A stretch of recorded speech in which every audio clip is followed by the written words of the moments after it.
This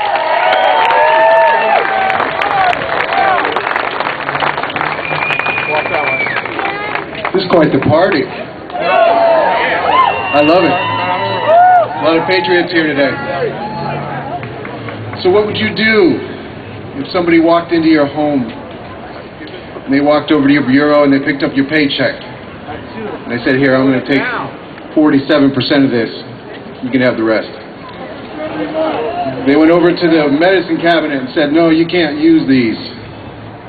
You have to use the ones that our buddies produce. They went outside to your garden. They put a lock on the water hose. They say you can't water your plants, you can't get the sustenance that you need from these vegetables because, well, there's some other interest involved. I think you know what I'm referring to. That's right. Would you stand for this? No. Well, this house is the sovereign state of California. And in the intruder that I'm referring to is the federal government. The Founding Fathers gave us tools for exactly this kind of situation. They were smart enough to foresee that any kind of concentration of power can only result in one thing: tyranny. And that's what we're seeing today. We're seeing a march towards tyranny that is unprecedented and is exactly what the Founding Fathers warned us against. The tool that they provided us with is the 10th Amendment. The powers not delegated to the United States by the Constitution, nor prohibited to it by the states, are reserved to the states respectively or to the people. Do you know what that means? In the American system of government, it is not the United States Supreme Court. It is not Congress, it is not the legislature that sits at the top of the food chain. You are the ones that sit at the top of the food chain in the American system of government. And it's time that you recognize that, as I think most people here do, and take action.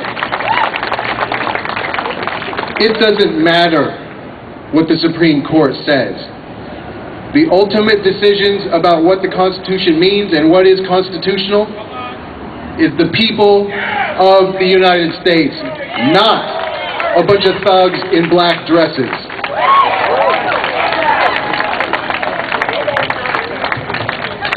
So we have this great tool. Hasn't been used in a long time. Most recently there was this thing called Real ID that they tried to push down our throats, which would have said that without a national set of papers, you couldn't go into a bank, you couldn't travel, couldn't do anything like that. The state of Maine, the sovereign state of Maine, made a decision. They were the first ones, and they said no. They just said no.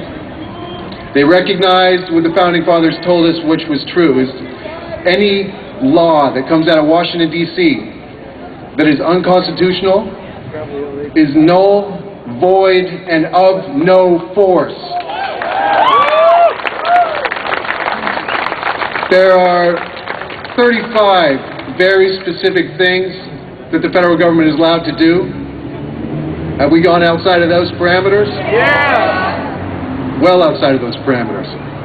And I'm here to tell you about the way back, folks. Nullification is a tradition that goes back to 1798, and that's exactly what was used in Maine to combat Real ID, and it's exactly what we need today to push back the federal health care mandate that threatens our very bodies.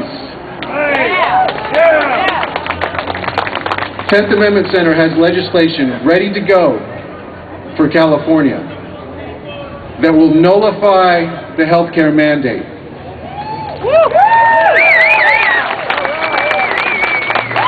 All we need is a champion in Sacramento with the intestinal fortitude to get it done. But if that doesn't happen, then we the people take control, as per the Constitution. Through a ballot initiative, the state of California, the people of the state of California, can turn away health care reform in its entirety. And the bill that we have ready to go, it has teeth. What it says is any federal agent attempting to intervene with the health decisions of a resident of the sovereign state of California risks penalty of fine or imprisonment.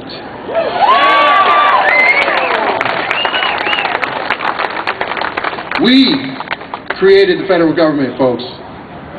They are our agent. They answer to us, not the other way around.